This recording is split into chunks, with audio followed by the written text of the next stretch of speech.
US లో డాక్టర్గా స్థిరపడాలని అనుకుంటున్నారా? అయితే అతి తక్కువ ఖర్చుతో ఎగ్ ప్లస్ తో సాకారం చేసుకోండి.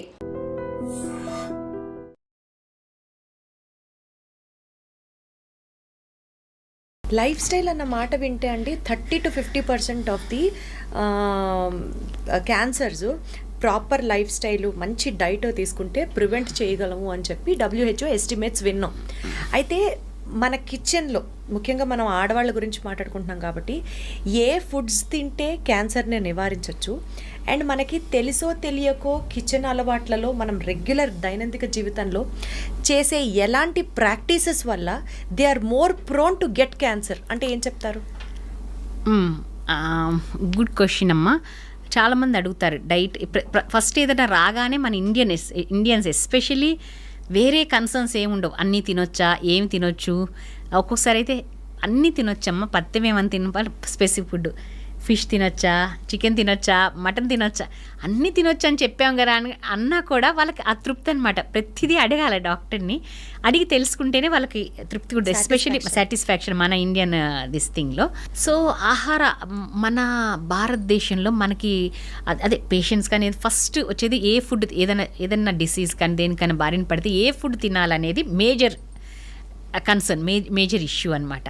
చాలామందికి మిత్స్ ఉంటాయి, అంటే సర్జరీ అయిన తర్వాత పప్పు చాలామంది కొంచెం నార్త్ ఇండియన్స్ అయితే రైస్ తినరు, రైస్ తింటే చీమ వస్తుందేమో అనేతో. మన సౌత్ ఇండియాలో అయితే పప్పులు తినరు, పప్పులు తింటే చీమ వస్తుందా. వాళ్ళకి మనం చెప్పాలి పప్పులు అనేది ప్రోటీన్, అవి తింటేనే వూండ్ హీల్ అవుతుంది. అది కూడా తినకపోతే ప్రోటీన్ రాదు కదా, యూజువల్లీ వెజిటేరియన్స్కి ప్రోటీన్ రాదు. అది మనం రీఇన్ఫోర్స్ చేయాలి. బట్ మన యూజువల్గా డాక్టర్స్ చెప్తే వాళ్ళకి యూజువల్గా వాళ్ళు అర్థం చేసుకుంటారు, మళ్ళీ అలవాట్లు మార్చుకుంటారు. బట్ అంటే మన నేను అది ఎప్పుడు నేను ఎక్కడైనా అవేర్నెస్కి వెళ్ళినా నేను ఇది చెప్తాను. అంటే యాజ్ ఏ లేడీస్ మన ట్రెడిషన్, మన అంటే age old grandmothers kitchen అంటాం కదా, మన పూర్వీకుల నుంచి మనకు అలవాటైన ఆహార పద్ధతులు అనేది చాలా గొప్ప అలవాట్లమ్మ, చాలా గొప్ప బ్యాలెన్స్డ్ డైట్ మనది, సమతుల్యమైన ఆహారం మన కల్చర్లో మనం రోజు తినే ఆహారం. అలాంటిది మనం రాను అట్లీస్ట్ మన జనరేషన్, ఈ జనరేషను వెస్టర్నైజేషను, ఫాస్ట్ ఫుడ్స్కి they are not liking what we're preparing at home. Most of the kids అంటే అందరూ పిల్లలు చాలా వరకు అంతే. అది మన బాధ్యతగా మనం వాళ్ళకి మన ఫుడ్ హ్యాబిట్స్ అలవాటు చేస్తాం, చాలా మంచిది. ఎందుకంటే మనకి అంటే ఆ రోజుల నుంచి మనకి ఏ సైంటిఫిక్ బేసిస్ మీద వాళ్ళు ఈ ఫుడ్ హ్యాబిట్స్ అలవాటు పరుచుకున్నారో కానీ అది చాలా ప్రతి దానికి ఒక సైంటిఫిక్ ఇది ఉందమ్మా రీజను. ఇప్పుడు ఒక బుక్ ఉంటుందన్నమాట, డివిటా అని, ఇట్స్ లైక్ ఎ బైబుల్ ఆంకాలజీకి, అందరూ అదే చదువుతారు. దాంట్లో కూడా ఇచ్చారు కర్క్యూమిన్ అంటే ఒకే ఒక సబ్స్టెన్స్ క్యాన్సర్ ప్రివెన్షన్ లక్షణమే దేనికి ఉంది అంటే కర్క్యూమిన్ అని ఇచ్చారు. అంటే పసుపు అదే పసుపు అనేది ఇప్పుడు వచ్చింది బుక్లో. కానీ ఏజ్ ఓల్డ్ నుంచి మన తాతలు గారు ఎప్పటి నుంచో మన వందల సంవత్సరాల నుంచి మన ఫుడ్ హ్యాబిట్స్లో పసుపు లేని అసలు తినం. పసుపు is part of our food, ప్రతి దాంట్లో వేసుకుంటాము. ఆ తర్వాత ఇప్పుడు పసుపు ప్రివెన్షన్ అని పసుపు బిల్లల్లాగా తీసుకొని వెస్ట్రన్ కంట్రీస్లో కర్క్యూమిన్ ట్యాబ్లెట్స్ అవన్నీ చాలామంది వేసుకుంటున్నారు. యాంటాక్సిడెంట్ ప్రాపర్టీ అవని, క్యాన్సర్ ప్రివెన్షన్ ప్రాపర్టీస్ అవనివ్వండి.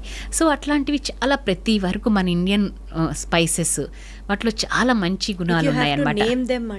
అంటే ఎక్కువగా అసలు ప్రూవ్ చేసింది అయితే పసుపు ఒకటేమ్మా, కర్క్యూమిన్. మిగతా అన్నీ కూడా చాలా వరకు యాంటాక్సిడెంట్ ప్రాపర్టీస్ ఇవన్నీ ఉంటాయమ్మా వీటిలో. And fruits like usual pomegranate, వీటన్నిటిలో కూడా యాంటాక్సిడెంట్స్ ఇది ఉంటాయి. కొన్ని క్యాన్సర్స్లో ప్రోమోగ్రానైట్ జ్యూస్ ఈజ్ గుడ్ అని కూడా ఇచ్చారు, ప్రాస్టేట్ క్యాన్సర్స్ అలాంటి వాటిల్లో. సో మన డైటింగ్ మోర్ ఆర్ లెస్ మన డైటరీ హ్యాబిట్స్, మన ఆహార అలవాట్లు అనేది చాలా సమతుల్యమైన ఆహారం, బ్యాలెన్స్డ్ డైట్ తీసుకుంటాం మనం. అదే మన నుంచి మనం తీసుకొని మన పిల్లలకు కూడా అలవాటు చేస్తే చాలా మంచిది. మనకు కూడా ఇక్కడ కర్క్యూమిన్ టాబ్లెట్స్ అవైలబుల్గా ఉన్నాయి కర్క్యూమిన్ ఉన్నాయి. బట్ మనం యూజువల్గా part of our food habits రోజు పసుపు తింటూనే ఉంటాం. పసుపు వేస్తాం కదా, అది ఇంట్లో వాళ్ళందరికీ ఎంత వాటా వెళ్తుందో దాని వల్ల జరిగే మంచి ఎంతో క్యాలిక్యులేట్ చేసుకోకుండా should we also make curcumin tablets as a part of our regimen అని అడుగుతుంది. వేసుకోవాలంటే వేసుకోవచ్చు, బట్ దాంట్లో కూడా మనం రోజు మన పార్ట్ ఆఫ్ డైట్లో తింటే అంత సప్లిమెంట్ కూడా అవసరం లేదేమో. Okay okay. సో యూజువల్గా మనం ఇళ్లలో మనకి తెలియకుండా మనం చేసే ప్రాక్టీసెస్ వల్ల క్యాన్సర్కి మనం ఎక్కువ ఎక్స్పోజ్ అవుతాము అంటే అవి ఏంటండి, ఆ మిస్టేక్స్ ఏంటి? మిస్టేక్స్ ఒకటి ఏంటంటే మనం బాగా అంటే ఏదైనా వేర్ అండ్ టేర్ అండి, ఒక పార్ట్లో మనకు ఎక్కువగా రాపిడి తగిలిందనుకోండి, అది రాను అదొక సెల్లో చేంజెస్ వచ్చి అది నియోప్లాస్టిక్ సెల్గా తయారవుతుంది. అలానే ఇప్పుడు మనము ఏదైనా తిన్నప్పుడు బాగా వేడి తిన్నా కూడా మనకి ఇక్కడ గొంతులోనో ఇక్కడ కాలుతూ ఉందనుకో, బాగా వేడి తిన్నప్పుడు అక్కడ కూడా క్యాన్సర్ అయ్యే అవకాశం. ఇప్పుడు జపాన్లో ఎక్కువ యూసోఫేజియల్ స్టమక్ క్యాన్సర్ ఎందుకు వస్తుందంటే ఎక్కువ హాట్ తింటారు అనే ఒక కాన్సెప్ట్ ఉంది. అట్లా ఏదైనా వేర్ అండ్ టేర్ ప్రివెంట్ చేయాలి. ఎక్కడన్నా కూడా ఇప్పుడు ఎక్కడైనా పుండు పద్దాకా వస్తూ ఉందనుకోండి, అక్కడ అది సెల్ నియోప్లాస్టిక్ సెల్గా తయారవుతుంది అనమాట. సో అయితే వేడి, too hot or two cold substances ని మనం అవాయిడ్ చేయాలి. అండ్ ఇంకొకటి ఏంటంటే ఈ బాగా ఇది స్మోక్డ్ ఫిష్ కానీ అలాంటి ఎక్కువ అవాయిడ్ చేస్తాం better. And red meat avoid చేస్తాం బెటర్. రెడ్ మీట్ వలన కోలాన్ ఎక్కువ తినటం వలన కోలాన్ క్యాన్సర్స్ లాంటి పెద్ద పేక్ క్యాన్సర్స్ వస్తాయని కొన్ని స్టడీస్ ప్రూవ్ అయినాయి అమ్మా. And role of plastic in women health especially, అంటే ఎవరికి మైక్రోప్లాస్టిక్స్ అంటారు. యూజువల్గా మైక్రోప్లాస్టిక్స్ అనేది బాడీలో డిటెక్ట్ అయింది, అది కరెక్టే. కానీ మైక్రోప్లాస్టిక్ వలన ఇది క్యాన్సరు అని ఇంకా ఏమీ అంత ప్రూవ్ అవ్వలేదు. ప్లాస్టిక్లో తినటం వలన ప్లాస్టిక్ వలన ఇది క్యాన్సర్ వస్తుందని మాత్రం అలా స్టడీస్ ఏమీ లేవు. బట్ మైక్రోప్లాస్టిక్స్ మాత్రం మన బాడీలో చాలా వరకు టిష్యూస్ తీసి స్టడీస్ చేస్తే డిటెక్ట్ కూడా అయినాయి. So microplastics in the blood has been detected, కానీ దానికి క్యాన్సర్కి సంబంధం ఇంకా తెలియలేదు, ప్రూవ్ అవ్వలేదు అంటున్నారు. ప్రాపర్ స్టడీస్ అయితే లేవు. Okay, fine, got it. Madam, ఇప్పుడు ఈ కాంట్రసెప్టివ్ పిల్స్ ఓవర్గా యూజ్ చేయడం వల్ల, హార్మోనల్ పిల్స్ తీసుకోవడం వల్ల క్యాన్సర్ వస్తుంది అన్న మాటలో ఎంతవరకు వాస్తవం ఉంది? యాక్చువల్లీ కొన్ని క్యాన్సర్లు ప్రొటెక్షను. ఇప్పుడు ఓవేరియన్ క్యాన్సర్ నేను చెప్పాను చూడమ్మా, బ్రకా positive, breast and ovarian cancer syndrome, అది బ్రకా జీన్ ఉన్న వాళ్ళల్లో ఫస్ట్ అంటే అలా ఉన్నప్పుడు ఓవరీస్ తీయాలంటే అట్లీస్ట్ పిల్లలు ఇది ఫ్యామిలీ కంప్లీట్ అయిన తర్వాతే కదా ఓవరీస్ తీయగలం. అప్పుడు వరకు ప్రొటెక్షన్కి, అంటే if they are not planning for kids, మనం అప్పుడు వరకు ప్రొటెక్షన్కి ఏంటంటే ఈ ఓసీ పిల్స్ వాడతాం. ఓసీ పిల్స్ వలన ప్రొటెక్షన్ ఉంటుంది ఓవేరియన్ క్యాన్సర్కి రాకుండా కొన్ని వీటిలో. But OC pills cervical cancer వాటిలో రిస్క్ ఫ్యాక్టర్గా ఉంటుందన్నమాట. సో డెఫినెట్గా అంటే ఎక్కువ రోజులు వాడటం వల్ల, ఇప్పుడు హార్మోన్ అంటే హార్మోన్ ఎక్స్పోజర్స్ ఉంటాయి, బట్ ఈస్ట్రోజన్ ప్రొజెస్ట్రాన్ రెండు ఉంటుంది కాబట్టి ఓసీ పిల్స్లో బ్యాలెన్స్ అవుతుంది. మరి అది ఎప్పుడు వాడాలో, ఎంత వాడాలో సొంతంగా తీసుకోకుండా అట్లీస్ట్ డాక్టర్ పర్యవేక్షణలో వాడడం అనేది చాలా మంచిది. అది moral of the story. OC pills ఎప్పుడు వాడాలి, ఎంత వాడాలి, ఎంత డ్యూరేషన్ వాడాలి అంతే. మేడం, ఇందాక మీరు లైఫ్ స్టైల్ నాకు మాట వాడినప్పుడు పొల్యూషన్ అని వాడారు. Actually pollutants are grade 1 carcinogenic materials అని విన్నాము. పొల్యూషన్కి ఎక్స్పోజ్ అవ్వకుండా ఇంపాసిబుల్. మేబీ కోవిడ్ వచ్చిన తర్వాత కొంత జనాలకు అవగాహన వచ్చి మాస్క్ అయితే పెట్టుకుంటున్నారు, కానీ how do we prevent that? Covid అప్పుడు పెట్టుకున్నాం మాస్క్, మళ్ళీ ఇప్పుడు ఎవరూ పెట్టుకోవట్లేదు కదా. అంటే హౌ డు యూ ప్రివెంట్ అనేది నేచర్. మనం ఏమి ఇప్పుడు సిటీలో ఉంటున్నామమ్మా, మనమేమి ఇప్పుడు అంటే ఆ లెక్కను చూస్తే అర్బన్ పాపులేషన్ అంతటికి ఈ రిస్క్ ఉన్నట్లే లెక్క ఉన్నట్టు. ఇప్పుడు ఎయిర్లో పొల్యూటెంట్స్ ఉంటాయి అన్నీ, అంటే ఎయిర్లో అన్ని పొల్యూటెంట్స్ కార్సినోజెనిక్ కాదమ్మా. ఇప్పుడు స్మోకింగ్ ఉందనుకోండి, సిగరెట్ స్మోకింగ్, టొబాకోలో ఉన్న మోస్ట్ ఆఫ్ ద సబ్స్టెన్సెస్ చాలా వందల రకాల కార్సినోజెన్స్ ఉంటాయి టొబాకో. డైరెక్ట్ కానీ ఇండైరెక్ట్ కానీ tobacco is the cause of most of the cancers. At least 40% of the cancer, 30 to 40% of the cancers tobacco వలన వస్తాయి, దాంట్లో ఉన్న కార్సినోజెన్స్ వలన వస్తాయి. అట్లానే ఇప్పుడు మిగతాయి ఈ పొల్యూషన్ అంటే ఈ బస్సెస్, ఈ కార్స్, మొబైల్ పొల్యూషన్స్ కానీ వీటిలో కొంతవరకు, అంటే మొత్తం కాకపోయినా కొంతవరకు కార్సినోజెన్స్ ఉంటాయి. ఆల్ స్మోక్ ఈజ్ నాట్, అన్నిట్లో కార్సినోజెన్స్ ఉండవు, బట్ డెఫినెట్గా daily we're exposed to that. అంటే మేడం, నా క్వశ్చన్ ఏంటంటే క్వాలిటీ ఆఫ్ లైఫ్ అనేది తగ్గిపోతుంది. Exposure to carcinogenic materials and substances around us పెరిగిపోతుంది. అవును. So how do we protect our cells? అంటే how do we protect our cells అంటే మనకి ఇప్పుడు లైఫ్ స్టైల్లో మనం ఇక్కడ ఉండక తప్పదు. ఇప్పుడు మనం అనుకుంటాము ఆర్గానిక్, అంటే ఆర్గానిక్ అనేది మనం బయట నుంచి వచ్చిన ఎంతవరకు ఆర్గానిక్ మనకు తెలియదు. 100%. అలా అని మన ఇంట్లో ఇక్కడ ఉన్న వాటిలో మనం గ్రో చేసుకోలేము. ఎక్కడికో వెళ్ళి అవుట్స్కట్స్లో ఉండి అది గ్రో చేసుకొని జాబ్స్కి ఇక్కడ ఉంటున్నాం అనమాట. ఇంకా కొన్ని ఇప్పుడు non modifiable risk factors, modifiable risk factors అని ఉంటాయి. ఇవన్నీ మనము అంటే మోడిఫై చేసుకోగలం, కానీ మనకి కుదరదు. మనం అందుకనే అప్పుడు రెమెడీ మనం how do we fight this అంటే దానికి ఆన్సరు సాధ్యమైనంత వరకు మనం అవాయిడ్ చేయగలిగితే అది అవాయిడ్ చేయగలగటం బెటర్. అంటే ఆ టైంలో ఇప్పుడు వెళ్ళకపోవటము, బాగా పొల్యూషన్ ఉన్నప్పుడు ఎంత వెళ్ళకపోయినా మన ఇంట్లో ఉన్న కొంతవరకు ఎక్స్పోజ్ అవుతాం. రీసెంట్గా ఏదో ఒక పాయింట్ తెలుసుకున్నాను. ఫ్లోర్ క్లీనర్స్కి, డిస్ఇన్ఫెక్టెంట్ స్ప్రేస్కి, ఆఖరికి మొక్కలకి వేసే పెస్టిసైడ్స్లో కూడా కార్సినోజెనిక్ పెస్టిసైడ్స్లో కార్సినోజెనిక్ సబ్స్టెన్సెస్ ఉంటాయి కొంతవరకు. బట్ ఫ్లోర్ క్లీనర్స్లో అది తెలియదమ్మా. ఇవన్నీ కూడా టెస్ట్ చేసి, కెమికల్ టెస్ట్ చేసే వస్తాయి కదా వాళ్ళకి. ఐఎస్ఓ సర్టిఫికేషన్ ఉంటుంది కదా, యూజువల్గా ఉండకూడదు. ఎందుకంటే ఇప్పుడు అట్లీస్ట్ ఫ్లోర్ క్లీనర్స్ ఇవన్నీ రోజు ఇంట్లో వాడేది కాబట్టి ఇవన్నీ కూడా స్టాండర్డ్ కంపెనీస్కి సర్టిఫికేషన్ ఉండాలి. సర్టిఫికేషన్ లేనిది మార్కెట్లోకి రావు. సో అట్లా స్టాండర్డ్ కంపెనీస్, సర్టిఫైడ్ కంపెనీస్ కొంటే it should not be there cars. వాళ్ళు చెక్ చేయాలి కొంతవరకు. కాకపోతే ఇంట్లో ఉండి ఇండోర్లో ఉన్నప్పుడు కూడా ఆ సన్ ట్యాన్కి, స్కిన్ ఎక్స్పోజ్ అయినటువంటి ఆ మాత్రం సన్ ట్యాన్కి స్కిన్ క్యాన్సర్ రిస్క్ కూడా ఎక్కువే అని విన్నాను. దీన్ని బట్టి స్కిన్ క్యాన్సర్ రిస్క్ అంటే మన ఇండియన్స్లో చాలా తక్కువ అమ్మ. వైట్ స్కిన్ వాళ్ళలో సన్ ఎక్స్పోజర్కి దానికి స్కిన్ క్యాన్సర్ ఎక్కువ శాతం వస్తుందన్నమాట. బర్న్ అయిపోయి స్కిన్ క్యాన్సర్స్ ఎక్కువ వెస్ట్లో ఉంటుందన్నమాట. ఎందుకంటే వైట్ స్కిన్ పీపుల్లో. మన ఇండియన్ స్కిన్ కలర్కి యూజువల్గా మెలనిన్ ఎక్కువ ఉంటుంది, ప్రొటెక్షన్ ఇన్సిడెంట్స్ తక్కువ వెస్ట్తో కంపేర్ చేస్తే.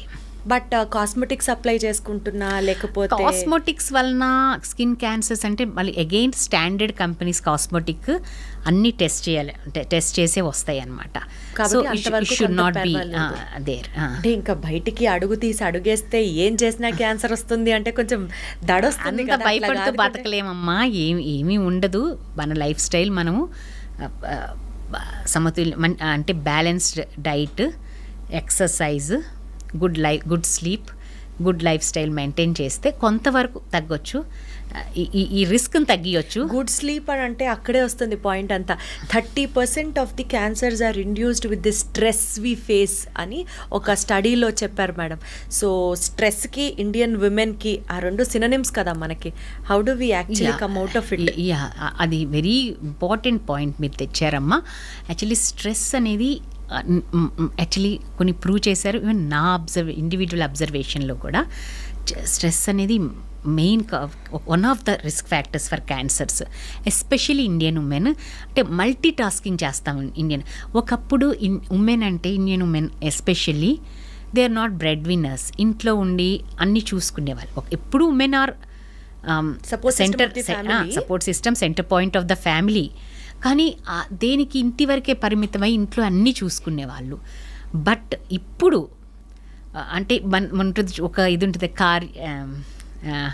భోజ్యేషు మాత కార్యేషు దాసి, అలా ఉంటుంది.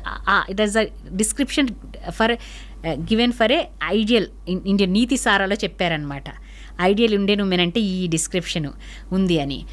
కానీ ఇప్పుడు మోడర్న్ ఇండియన్ ఉమెన్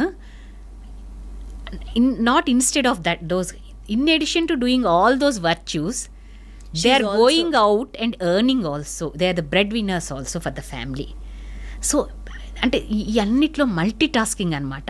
పొద్దున్న లేచిన దగ్గర నుంచి ఇంట్లో పని తప్పవు. ఇంట్లో పని ఎవరికైనా, ఏ ఉమెన్కైనా ఇంట్లో పిల్లల్ని చూసుకోవటము, ఇంట్లో అందరినీ చూసుకోవటము, పెద్దవాళ్ళని, పిల్లల్ని అందించి, and going at there not only going out and working, they are excelling in their profession. ఏ ప్రొఫెషన్లో అయినా దే ఆర్ ఎక్సెలింగ్.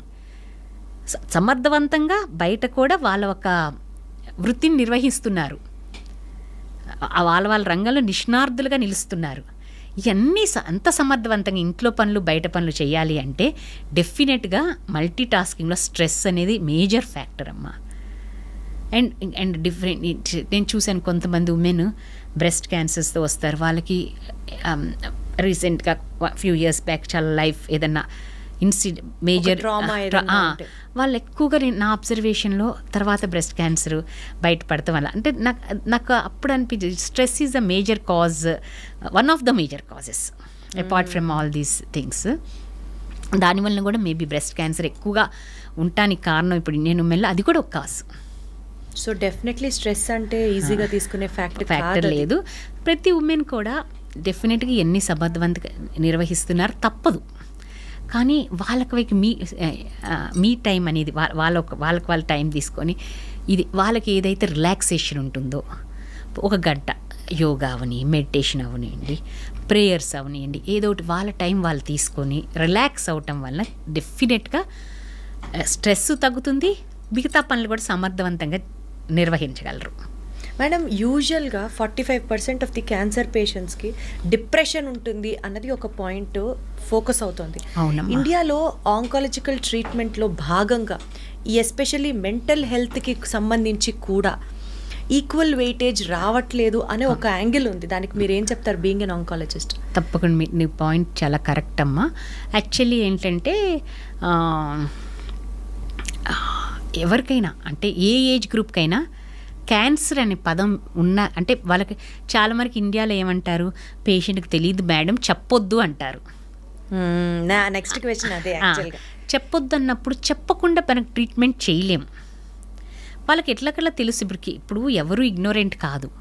కీమోథెరపీ ఇచ్చేటప్పుడు జుట్టు వాళ్ళకి అన్నీ తెలుసు. ఇప్పుడు పేషెంట్కి ఇప్పుడు everybody is in social media, TV చూస్తున్నారు, ఈవెన్ విలేజెస్లో వాళ్ళు కూడా అందరికీ అన్ని అవగాహన ఉంటుందమ్మా. చెప్పకపోవటం అనేది ఇది కాదు. నేను అంటే ఇప్పుడు కాకపోయినా చెప్పే విధంగా కూర్చొని నెమ్మదిగా చెప్తే వాళ్ళు కూడా బాగానే తీసుకుంటారండి అని నేను పేషెంట్ అటెండెన్స్ని ఫస్ట్ కన్విన్స్ చేసి పేషెంట్కి చెప్పాలి. చెప్పిన తర్వాత కొంతవరకు ఎవరికైనా ఏ ఏజ్ గ్రూప్ అయినా, ఈవెన్ పిల్లలు పెద్దోళ్ళు అయ్యి అన్ని బాధ్యతలు తీరి వాళ్ళకు కూడా స్ట్రెస్ అనేది అంటే ఒక స్టేజెస్ ఉంటుంది. ఫస్ట్ డినయల్ ఉంటుంది అనమాట. నాకెందుకు వస్తుంది, నాకు రాదు, అది తప్పమో రిపోర్టు, అది అవ్వదులే అనే యాక్సెప్ట్ చేస్తాం కష్టం. డినయల్ ఉంటుంది. తర్వాత యాంగర్, అసలు నాకెందుకు వచ్చింది. చాలామంది వచ్చి అడుగుతారు, డాక్టర్ గారు నేను చాలా మంచి లైఫ్ స్టైల్ మెయింటైన్ చేసే త్రూ అవుట్, నేను తాగను, స్మోక్ చేయను, వెజిటేరియనే, ఎక్సర్సైజ్ చేస్తాను, మెడిటేషన్ యోగా చేస్తాను, నాకెందుకు వచ్చింది అంటారు. సో వాళ్ళకి స్ట్రెస్ ఉండొచ్చు అంటే అడుగుతారు, ఈ పాటలు అడుగుతారు. ఫస్ట్ డినయల్, నాకు రాదనుకుంటారు. వచ్చిందని తెలిసిన తర్వాత anger, why it has happen to me, because in fact చాలామంది తాగుతారు, స్మోకింగ్ చేస్తారు, వాళ్ళకి రాకుండా నాకెందుకు వచ్చిందని యాంగర్ ఉంటుంది. తర్వాత బార్గెనింగ్కి వస్తారనమాట. తర్వాత యాక్సెప్టెన్స్ ఉంటుంది. ఈ స్టేజెస్ అందరూ వెళ్తారు. యాక్సెప్టెన్స్ ఉన్న తర్వాత they will accept it and పాజిటివ్గా తీసుకుని పాజిటివ్గా వెళ్ళి మంచిగా ఇది. కొంతమంది యూజువల్గా ఏంటంటే ఏజ్ గ్రూప్ అంటే ఇప్పుడు ఈ బ్రెస్ట్ క్యాన్సర్ 40sలో ఎక్కువ వస్తాయి అన్నమాట. అప్పుడు ఫ్యామిలీ ఆల్సో ఈజ్ యంగ్ అమ్మా.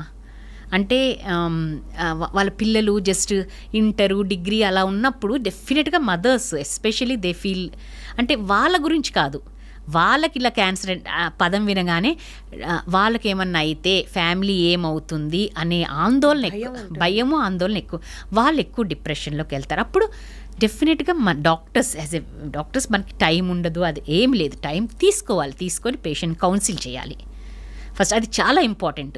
ఇప్పుడు మనం ఒక్కసారి డాక్టర్ బాగా మాట్లాడి ఇలా అమ్మని ఎక్స్ప్లెయిన్ చేసి వాళ్ళకి మనోధైర్యం ఇస్తే డెఫినెట్గా వాళ్ళు పాజిటివ్ యాటిట్యూడ్కి వస్తారమ్మా.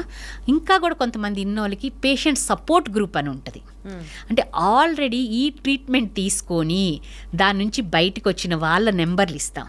వాళ్ళతో మాట్లాడితే డెఫినెట్గా అంటే ఈ సపోర్ట్ గ్రూప్ అనేది వెస్ట్లో చాలా స్ట్రాంగ్ ఉంటుంది. ఇప్పుడు మనకు కూడా కొన్ని ఉన్నాయన్నమాట. అంటే ఇప్పుడు మనకి ఇండివిజువల్గా మన పాత పేషెంట్స్ నెంబర్స్ ఇస్తే వాళ్ళు మాట్లాడి వాళ్ళు కూడా కౌన్సిల్ చేస్తారు.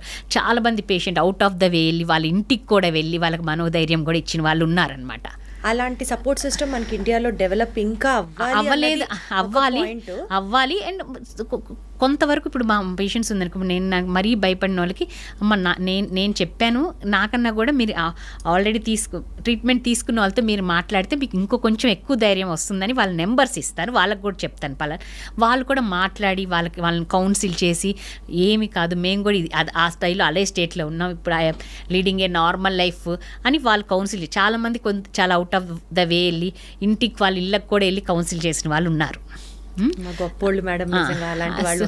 నిజంగా మానవత్వం అంటే చాలా మంది చేస్తారు. ఎందుకంటే కానీ madam, to be very honest, cancer treatment లో భాగంగా అది థెరపీ కావచ్చు, కీమో కావచ్చు, వాట్ ఎవర్, ఇందులో భాగంగా మనం క్యాన్సర్ సర్వైవర్స్ అని చాలా గొప్పగా వాళ్ళని చూసి మోటివేషన్ తెప్పించే ప్రయత్నం చేస్తాం. కానీ hard facts about the treatment మాట్లాడితే మేడం, తర్వాత జరిగినటువంటి స్కిన్లో చేంజెస్ కావచ్చు, జుట్టు ఊడిపోవడం కావచ్చు, సెక్షువల్ డిస్ఫంక్షనాలిటీ రావచ్చు, ఇలాంటివన్నీ కూడా చెప్పి you have to accept the truth అని వాళ్ళని కన్విన్స్ చేయడంలోనే యాక్చువల్ స్కిల్ కష్టం ఉంటుంది కదా. ఇప్పుడు పాపం అన్ని సైడ్ కీమో అనగానే భయపడతారు. ఆ భయంతో ఏమవుతుందంటే, ఈ పాయింట్ ఒకటి చెప్పాలి. ఎందుకంటే ఇప్పుడు కీమో అనగానే ఒట్టి ఏదో అంటే వాళ్ళ సమాజంలో భయపెడతాం ఎక్కువ అమ్మ. వాళ్ళ డాక్టర్ కన్నా పక్కన అంటే ఒకరికి డయాగ్నోస్ అవ్వగానే రిలేటివ్స్, మన ఇండియాలో ఫ్రెండ్స్ అందరు ఎవరికి సలహాలు వాళ్ళు ఇస్తూ ఉంటారు, తప్పేం లేదు. వాళ్ళు మంచిగానే ఇస్తూ ఉంటారు. అమ్మో కీమోనా, వాళ్ళకి చేస్తే ఇట్లా అయింది, వీళ్ళకి చేస్తే ఇట్లా అని చెప్పేసరికి భయపడతారు. అంటే ప్రతి ఇండివిజువల్ పేషెంట్ అమ్మ ఈ క్యాన్సర్ థెరపీ అనేది పర్సనలైజ్డ్ మెడిసిన్. అంటే ఇప్పుడు ఒక 10 మందికి ఒక 2 సెంటీమీటర్ల బ్రెస్ట్లో లంప్ ఉందనుకో, క్యాన్సర్ గడ్డ ఉందనుకోండి, 10 మందికి ఒకలాగా ఉండదమ్మా. 10 మందికి డిఫరెంట్ ట్యూమర్ బయాలజీ ఉంటుందన్నమాట. 10 మందిది వాళ్ళ బయాలజీ ప్రకారం ప్రకారం ట్రీట్ చేస్తే వాళ్ళకి మెరుగు వస్తుందన్నమాట. ఇప్పుడు this is era of personalised medicine అనమాట. అందరినీ ఒకలాగా ట్రీట్ చేస్తే ఇప్పుడు one size won't fit all. One outfit అందరికీ సరిపోదు. నీ సైజ్ నాది, నా సైజ్, ఎవరి సైజ్ వాళ్ళకి. అట్లానే ఎవరు జీన్స్ ప్రకారం మనం ట్రీట్ చేస్తే పర్సనలైజ్ మెడిసిన్ అందరికీ బెనిఫిట్ ఉంటుంది, అందరికీ తగ్గుతుంది అనమాట. అందరికీ ఒకే రకంగా ట్రీట్ చేస్తే ప్రయోజనం ఉండదు. అలాగే అందరికీ ఒకేలాంటి సిమ్టమ్స్ కూడా ఉండవు, because cancer is a silent killer అంటారు. How do the people get to know అండి ఇది క్యాన్సర్ సింపుల్? చాలా వరకు అడ్వాన్స్ స్టేజ్ లోనే తెలుస్తుంది. ఇప్పుడు బ్రెస్ట్ కైనా కూడా ఏమి సిమ్టమ్స్ ఉండవు, గడ్డ తగులుతుంది, గడ్డ తగిలేసరికి 2 సెంటీమీటర్స్ ఉంటుంది. ఇప్పుడు ఆ 2 సెంటీమీటర్స్ వచ్చేసరికి అగ్రెసివ్ క్యాన్సర్స్ అయితే బ్లడ్లోకి సెల్స్ వెళ్ళిపోతాయి, అప్పటికే డ్యామేజ్ జరుగుతుంది. అందుకనే మ్యామోగ్రఫీలో ఆవగింజ సైజులోనే కనుక్కోవచ్చు, అంత మిల్లీమీటర్ సైజులో. అప్పుడు దాని యొక్క డ్యామేజ్ అనేది ఏమి ఉండదు, దానికి పరిణామాలు. అన్ఫార్చునేట్లీ ఇండియాలో క్యాన్సర్ ట్రీట్మెంట్కి కానీ లేకపోతే క్యాన్సర్ స్క్రీనింగ్ టెస్ట్లకు కానీ మనకి ఈ ఇన్సూరెన్స్ కవరేజ్ అనేది చాలా తక్కువ. ఒక విధంగా చెప్తే ముందు కంపేర్ చేస్తే 1-2 దశాబ్దాల నుంచి చాలా అంటే treatment across all socio economic status treatment అనేది ఉందమ్మా. అంటే ఇప్పుడు గవర్నమెంట్ స్కీమ్స్ ఉన్నాయి, ఆరోగ్యశ్రీ అని, ఆయుష్మాన్ భారత్ అని, దాంట్లో కూడా బాగానే ట్రీట్ చేస్తున్నారు. అంటే గవర్నమెంట్ హాస్పిటల్స్, కొన్ని ప్రైవేట్ హాస్పిటల్స్ కూడా ట్రీట్ చేస్తున్నాయి, మీరు వైద్యం దొరుకుతున్నాయి. అంటే ఇప్పుడు డబ్బు లేదు అని ఎవరికి వైద్యం లేకుండా ఎక్కడా లేదు ఇప్పుడు ఇండియాలో. Grateful because thanks to government, both state and central government. So but key to success early detection లేదు. ఇప్పుడు ఎంత ట్రీట్మెంట్ ఉంది కానీ ఎర్లీ డిటెక్షన్ లేదు. ప్రివెంటివ్ ఆస్పెక్ట్ మీద కొంచెం మనం శ్రద్ధ పెడితే డెఫినెట్గా మనం కొంచెం సర్వైవల్ రేట్స్ కానీ ఇంప్రూవ్ చేయొచ్చు. మనకి పుట్టిన వెంటనే ఒక సెట్ ఆఫ్ వ్యాక్సిన్స్ ఉంటుంది చూడండి మేడం, అట్లాగా cancer also being the new pandemic, ఒక వ్యాక్సిన్ వేసేస్తే చిన్న వయసులో అలా వ్యాక్సిన్స్ ఏమి లేవమ్మా ఇప్పటి వరకు. అదే వస్తే బాగుండు అని అనుకుంటా చాలా సార్లు. వస్తాయేమో, ఫ్యూచర్లో వస్తాయేమో మీ మాట ప్రకారం, కానీ ఇప్పటి వరకు అయితే ఏమి లేవు. కానీ ఇలా గవర్నమెంట్ ప్రోగ్రామ్ అంటే కొంతవరకు ఏంటంటే ప్రతిదీ గవర్నమెంట్ నేను అదే చెప్తాను, ప్రతిదీ గవర్నమెంట్ చేయాలంటే కుదరదు. ఇప్పుడు చాలా వరకు ఉమెన్ కూడా చాలామంది, అంటే ఎక్కువ మన ఇండియన్ ఉమెన్లో ఏంటంటే వాళ్ళ హెల్త్ ప్రకారం హెల్త్ మీద అంత శ్రద్ధ అంత పెట్టే టైం ఉండదు. అంటే పిల్లల్ని, హస్బెండ్ని, ఫ్యామిలీ చూసుకోవటం, వర్క్ చేస్తాం, ఇవే సరిపోతాయి అన్నమాట. అండ్ ఆ కాన్సన్ట్రేషన్ హెల్త్ మీద అంత పెట్టాలని కూడా ఇప్పుడు అదే నేను అది చెప్తాను. ఇప్పుడు ఎక్కడన్నా శ్రీనగర్కి ఎక్కడన్నా మీరు ఎగ్జిబిషన్ ఉంటే అందరూ వెళ్తారు, కానీ ఒక్కరోజు సంవత్సరానికి వచ్చి స్క్రీనింగ్ చేయించుకోమంటే ఎవరు చేయించుకోరు. అండ్ నేను అది కూడా చెప్తాను, ఈ స్క్రీనింగ్ అమ్మ చూడండి, ఒక చీర ఈరోజు 3-4 వేలు లేని చీర డ్రెస్ రావట్లేదమ్మా. ఒక చీర ఖరీదే ఈ స్క్రీనింగ్ మొత్తం. సంవత్సరానికి ఒక్క డ్రెస్ ఒక చీర కొనుక్కోలేదనుకొని ఈ స్క్రీనింగ్ చేయించుకోండి, చాలా మంది లైఫ్ సేవ్ అవుతాయి అని Absolutely, very well చెప్పారు. అండ్ అదే కాకుండా భయం అంటారు. డబ్బు కాదు మేడం, భయం. మాకు ఏమన్నా Report ఏమన్నా వస్తుందేమో అని. ఏమన్నా వస్తే ఎర్లీగా డిటెక్ట్ అవుతుంది కదా, మంచిదే కదా. ఎర్లీగా డిటెక్ట్ అవుతాం వల్ల లైఫ్ ఈజ్ సేవ్డ్ కదండి. అంటే life is saved, cost is saved, చాలా స్ట్రెస్ స్ట్రేవ్ అవుతుంది ఫస్ట్. అయితే దానికి ఏంటంటే అమ్మో భయం అంటారు. అలా భయం అయితే మీరు ప్రతి ఉమెన్ కూడా ఏదో ఒక ఆర్గనైజేషన్లో ఉంటారు. కిట్టి గ్రూప్స్ అని, డ్వాక్రా గ్రూప్స్ అని, చాలా every women is in professional groups అని ఏదో ఒక గ్రూప్లో ఉంటున్నారు కదా. అందరు సరదాగా ఒకటి హెల్త్ కిట్టి అనో ఇది పెట్టుకోండి, ఒక నెల అందరు కలిసి సరదాగా చేయించుకోండి అని కూడా చెప్తాను. ఇది యాక్చువల్లీ కిట్టి గ్రూపుల్లో ఫాలో అవ్వాల్సిన మోస్ట్ ఇంపార్టెంట్ టేక్ అవే. అందరు కలిసి ఒక నెల కిట్టీలో స్క్రీనింగ్ టెస్ట్లు చేయించుకోవాలి. అప్పుడు ఇంకా మేబీ మంచి ప్యాకేజ్ కి, మంచి స్కీమ్ కి వస్తాయి. అవును, ఎంత చెప్పినా కానీ దాని మీద కాన్సన్ట్రేషన్ అనేది. ఇప్పుడు పేషెంట్ వస్తారు, దాని అటెండర్స్, అమ్మ మీరు సిస్టర్ అయినా కూడా మీ సిస్టర్. ఇక్కడ ఇంకొకటి మేడం, ఎంత పుష్ చేసినా కూడా అమ్మో మేబీ టెస్ట్ చేసేవాడు ఒక మేల్ అవ్వచ్చేమో, రిపోర్ట్ రాసేవాడు ఒక మేల్ ఉండొచ్చేమో, రేడియాలజిస్ట్ మేల్ అవ్వచ్చేమో, ఇలాంటి అలా లేదు కదా. ఫిమేల్ రేడియాలజిస్ట్లు పెడుతున్నాం ఇప్పుడు. బ్రెస్ట్ ఫిమేల్ రేడియాలజిస్ట్, లేడీ రేడియాలజిస్టే చేస్తారండి బ్రెస్ట్ యూజువల్గా. Mammogram is also done by ladies. Lady టెక్నీషియన్సే చేస్తారు, లేడీసే ఉంటారు మ్యామోగ్రామ్లో. సో అట్లీస్ట్ ఆ భయం ఏమన్నా ఉంటే లేదు, లేడీసే ఉంటారు. సో ఈ భయంతో నేను మధ్యలో పాయింట్ మిస్ అయ్యాను కదా. ఇప్పుడు పక్కన సమాజంలో అమ్మో క్యాన్సర్, ఆ కీమోథెరపీ తీసుకోవద్దు మీరు, మీకు అదైపోతుంది ఇదైపోతుంది అని చెప్తాం వలన పొటెన్షియలీ క్యూరబుల్ అంటే మన దగ్గరకు వచ్చినప్పుడు స్టేజ్ 1లో ఉంటారు. వాళ్ళు ఏంటంటే వెళ్ళిపోయిన తర్వాత క్యాన్సర్ అండ్ డైరెక్ట్ చాలామంది సలహాల వలన వాళ్ళు ఆల్టర్నేటివ్ మెడిసిన్కి, ఆయుర్వేద, హోమియోపతి, డిఫరెంట్ మూలికల బంధుకి వీటికి వెళ్తున్నారు. But we are not discourage anything, not instead of this, in addition to taking normal treatment, ఇది కీమోస్ మీద కీమో, ఎలోపతి, సర్జరీ రేట్ తీసుకుంటూ మీకేమన్నా దాని మీద నమ్మకం ఉంటే తీసుకోండి అని చెప్తాం. కానీ ఇది మానేసి అదే తీసుకుంటాం వల్ల మళ్ళీ స్టేజ్ 4లో వస్తున్నారు మా దగ్గరికి. అంటే పొటెన్షియల్లీ క్యూరబుల్, ఇన్క్యూరబుల్ స్టేజ్లో వస్తున్నారు. చాలా మంది అనుకుంటారు మేడం ఈ మాట, రేడియేషన్ వల్ల క్యాన్సర్ పెరిగిపోతుంది. అది కొంచెం అపోహలు ఏమైనా ఉంటే డాక్టర్ని అడిగి తెలుసుకోవచ్చు. We'll give time for them all those questions and తెలుసుకొని చేయాలి. కానీ ఇలా చెప్పకుండా ఒకసారి వస్తారు, పక్కన లేదన్నారని ఆయుర్వేదం, మళ్ళీ ఒక 4-5-6 నెలల తర్వాత వస్తారు అడ్వాన్స్ స్టేజ్గా. దానివల్ల నష్టపోతున్నారు. సో వాళ్ళు అంటే డెఫినెట్గా ఏదైనా ఉంటే మీ డాక్టర్ని అడిగి మీరు డౌట్స్ క్లారిఫై చేసుకోవటం వల్ల డెఫినెట్గా ఇలాంటి స్టెప్స్ తీసుకోకుండా ఉంటారు. ప్రతిదీ ఇంకా ఏంటంటే ఒకవేళ నిజంగా డయాగ్నోస్ అయినా భయం లేదు. ఇప్పుడు మోడర్న్ మెడిసిన్స్ వచ్చినాయి. ఇప్పుడు ప్రతి ఆర్గన్, ఇప్పుడు యూట్రైన్ క్యాన్సర్, బవల్ క్యాన్సర్ అనుకో మినిమల్ ఇన్వేసివ్ చేస్తున్నాం, లాప్రోస్కోపీ కానీ రోబోటిక్ కానీ చేస్తున్నాం, ఇన్సిషన్ లేకుండా మినిమైజ్ చేసేటట్టు. అండ్ బ్రెస్ట్ అనుకోండి, ఒకప్పుడు బ్రెస్ట్ మొత్తం తీసేసేవాళ్ళు, కండరాలు అన్నీ తీసేసి చెయ్యంతా బోధ చేయలాగింత వాసిపోయి మజిల్స్ అన్నీ తీసుకెళ్ళి ఒకలాగా ఇమేజ్ ప్రాబ్లం ఉండేది, బాడీ ఇమేజ్ ప్రాబ్లం. మీరు ఇందాక అన్నారు కదా, body image problem, psychological issues ఉండే. ఇప్పుడు చాలా వరకు మేము చేసే దాంట్లో బ్రెస్ట్ కన్జర్వింగ్ చేస్తాం. అంటే మరీ అంటే మొత్తం తీసేయాల్సి వచ్చి ఎక్కువ పార్ట్ పోతే కన్స్ట్రక్షన్ చేస్తాం, రీకన్స్ట్రక్షన్ చేస్తాం. చాలా వరకు బ్రెస్ట్ అంటే ఎర్లీగా వస్తే ఆ గడ్డ చుట్టుపక్కల ఉన్న 1-2 సెంటీమీటర్స్ మార్జిన్తో తీస్తామన్నమాట. కాంట్రలేటరల్ అదర్ బ్రెస్ట్ ఎలా ఉందో ఆపోజిట్ బ్రెస్ట్, ఈ బ్రెస్ట్ కూడా కాస్మోటికల్ అలానే ఉంటుంది. సో నోడ్స్ కూడా ఏంటి ఎర్లీగా వస్తే మొత్తం నోడ్స్ తీయట్లా, సెంటినల్ నోడ్ అంటాం, అంటే ఎఫెక్ట్ అయిన నోడే తీస్తున్నాం అనమాట. సో దీని వలన డెఫినెట్గా మనకి మార్బిడిటీ తగ్గుద్ది అనమాట. ఈ చెయ్యి వాపులు ఇవన్నీ తగ్గిపోతాయి. సో అంటే అది ఫ్రోజన్ పంపుకొని టెస్ట్కి పంపుకొని ఇంట్రాపరేటివ్ పీరియడ్ అది పాజిటివ్ వస్తేనే మొత్తం తీస్తున్నాం, అది నెగిటివ్ వస్తే ఆ 2-3 నోట్స్ వరకే వదిలేస్తున్నాం. అట్లా చాలా అన్ని చేంజ్ అయినాయి, చేంజ్ వచ్చిందనమాట ట్రీట్మెంట్ ప్రాసెస్. ఇప్పుడు కీమోథెరపీ కూడా టార్గెటెడ్ థెరపీ వచ్చింది. అంటే కీమోథెరపీ కూడా ఉంది, కీమోథెరపీకి కూడా మంచి మెడిసిన్స్ వచ్చినాయి అనమాట దాన్ని సైడ్ ఎఫెక్ట్స్కి. ఇమ్యూనోథెరపీ వచ్చింది, అలానే రేడియేషన్ కూడా ప్రిసిషన్, ఒకప్పుడు రేడియేషన్ ఇస్తే వెనకున్న హార్ట్కి లంగ్స్కి, ఇప్పుడు ఎక్కడిచ్చినా యూట్రస్కి ఇస్తే వెనకున్న రెక్టమ్కి మోషన్ వెళ్ళే సంచికి వచ్చి జీవితాంతం మోషన్కి వెళ్తాను, ఇలా మంట ఇవన్నీ ఉండేవి అనమాట. ఇప్పుడు ఆ రేడియేషన్ మంచి మెషిన్స్ వస్తే అక్కడి వరకే ఉంటుంది, పక్క టిష్యూస్కి మినిమం డోస్ వస్తుంది అనమాట. ఇట్లా ఇవన్నీ కూడాను. అండ్ ఒకటేంటంటే అడుగుతారు సైడ్ ఎఫెక్ట్స్ అంటారు, సైడ్ ఎఫెక్ట్స్ అన్నీ మందులు, జుట్టు ఊడిపోతుందా అని అడుగుతారు. బట్ జుట్టుకు మాత్రం ఊడిపోతుంది.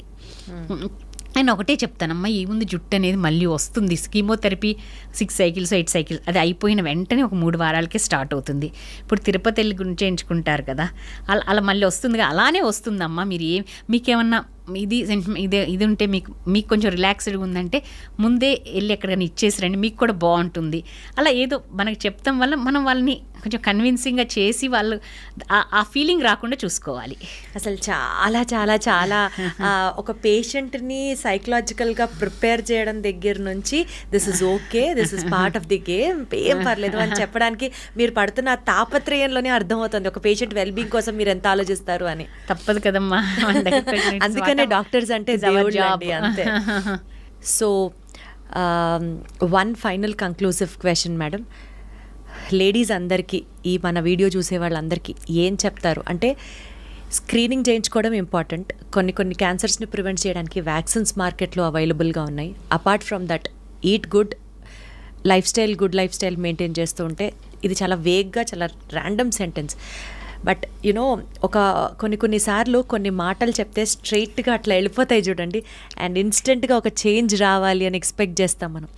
అట్లా ఆ సిచ్యువేషన్ ఎమర్జెన్సీని మీరు హైలైట్ చేస్తూ to all the ladies out there who are listening our podcast ఏం చెప్తారు?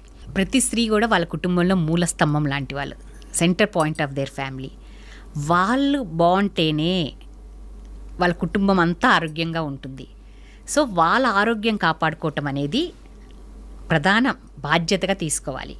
ఇప్పుడు మనం ఫ్లైట్లో ట్రావెల్ చేసేటప్పుడు ఏమైనా లో ప్రెషర్ వచ్చినప్పుడు ఫస్ట్ మీరు మాస్క్ పెట్టుకొని తర్వాత అసిస్ట్ చేయమంటారు. ఫస్ట్ మీరు బాగుంటేనే మీ కుటుంబం అంతా బాగుంటుంది. సో మీ ఆరోగ్యం పట్ల శ్రద్ధ వహించి ఏదన్నా ప్రాబ్లం ఉంటే వెంటనే డాక్టర్ని సంప్రదించాలి.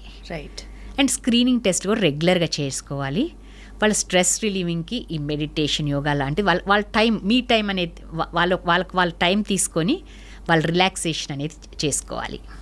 ఎస్. సో మీ టైం తప్పు కాదు, స్ట్రెస్ వద్దు, లైఫ్లో ఉండేవి ఎటు ఉంటూనే ఉంటాయి. So find your time, find your peace, and మీ హెల్త్ ఈజ్ ఇంపార్టెంట్. అప్పుడు కమ్స్ ది ఫ్యామిలీ అన్నది స్పష్టంగా అర్థమవుతుంది. Thank you so much madam. Thank you. నమస్కారం అమ్మా.